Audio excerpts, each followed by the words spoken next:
and which was transposed from which. After the Israelites took possession of the promised land, each was assigned a section of land by Joshua, who had replaced Moses as leader after the latter's death. The tribe of Judah settled in the region south of Jerusalem in time became the most powerful and most important tribe. I want to say that again. Judah became the most powerful and most important tribe.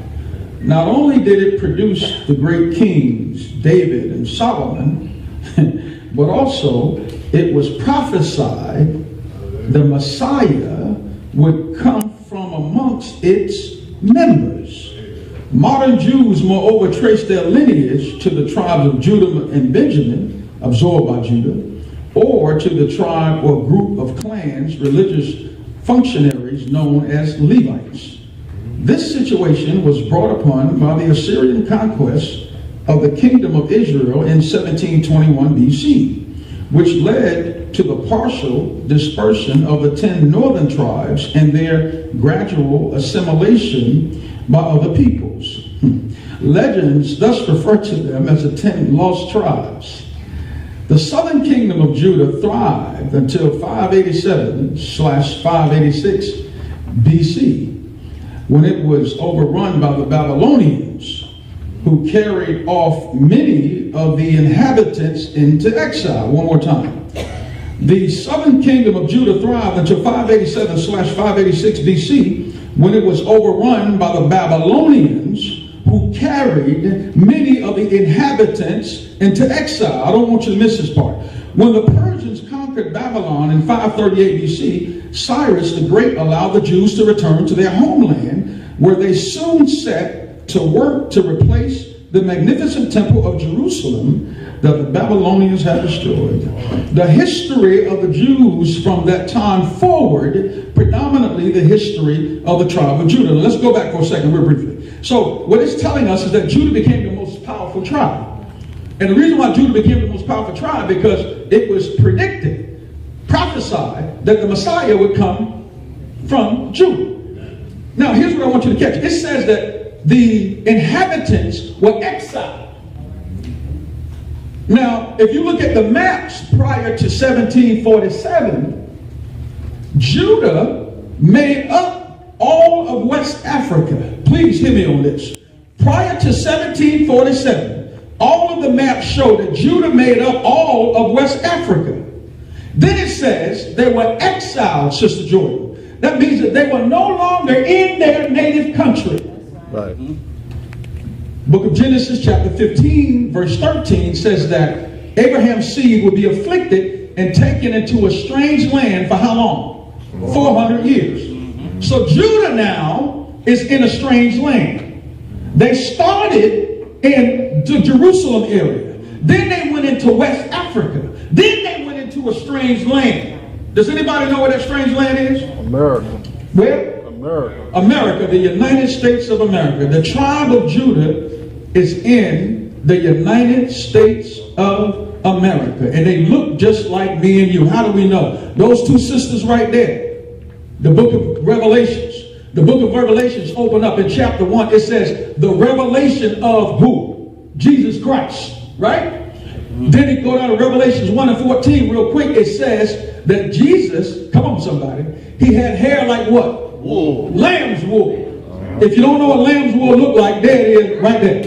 Right? Said he had hair like lamb's wool and feet like brass, as if it were burned in a furnace. Have you ever seen brass or burnt biscuits? Reverend Jordan, what color are the burnt biscuits? Come on, Reverend Jordan. What color? They're a little bit dark. So, Reverend Jordan, if the feet are a little bit dark, the hands are also what? A little bit dark. And the face is also what? So, if you're looking for the tribe of Judah, you should look for the face to be a little bit dark, and you should look for the lamb's wool, and you should look for them to be in a strange land. Thank you.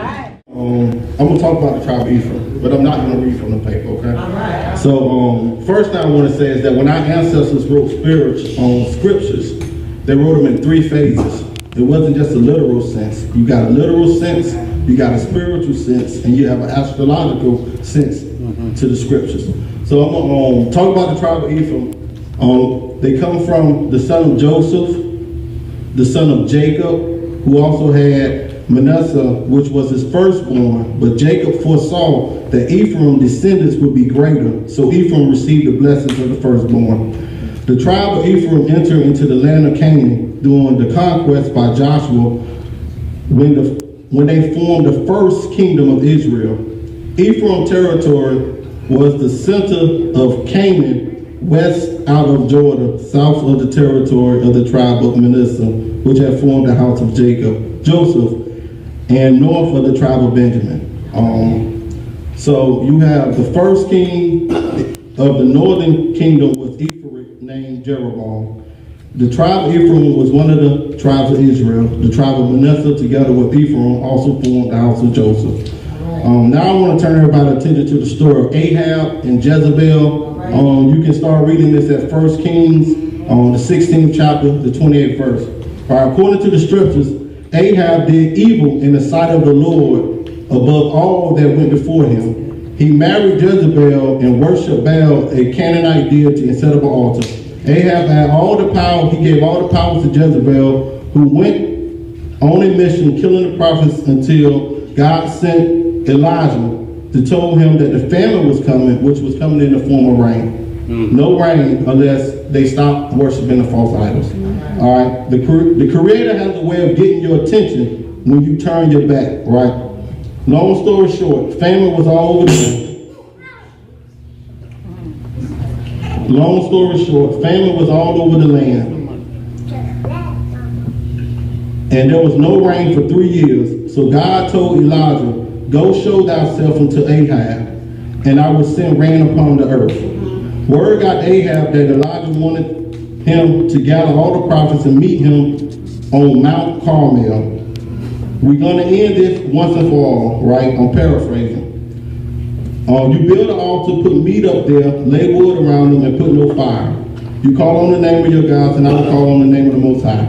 So Ahab called and called and called, and no word and no sign came for nothing. Then old reliable Elijah took 12 stones that represents the 12 tribes of Israel and built the altar, laid the meat upon there, and called on the Lord, and the fire of the Lord fell and consumed the burnt sacrifice.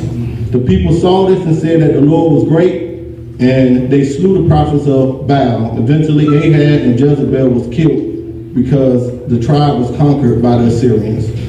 All right, so now I want to deal with the spiritual aspect of the story. All right, Ephraim represents the 7th month in the Hebrew calendar. The 7th month in the Hebrew calendar lead to Thresher. 7 represents completeness, fullness. Ahab was the 7th king. The month of Tisra begins the autumn season. The 3 autumn months, Tisra, Shezabin, and Kiletus, correspond to the 3 tribes of the camp of Ephraim, Manasseh, and Benjamin. Also, Tisra, which is Libra, if you deal with the zodiac signs, was awakening and removing that which could keep you from returning. So we wonder why the 10 tribes are lost, because they are linked with the awakening and removing that which keep you from returning. And also September, SEPT, and 7 equal Latin. And then finally, Libra is the constellation that coincides with Ephraim, and Libra represents the scales, or as I say, the scales of Mayat, where the deeds of man are weighed against the feather, which represents truth, justice, balance, order, harmony, morality, and law. Jezebel's spirit equal flesh. So Jezebel, the spirit of Jezebel equal flesh, which is your lower self. Ahab, which is the soul, which was the will and making the decision of. And then you have Elijah. Elijah was the spirit, your super ego, or your higher self, or a root. The moral of the story is you cannot allow your lower self or your self characteristics to keep you from finding the Most High or your higher self. Thank you.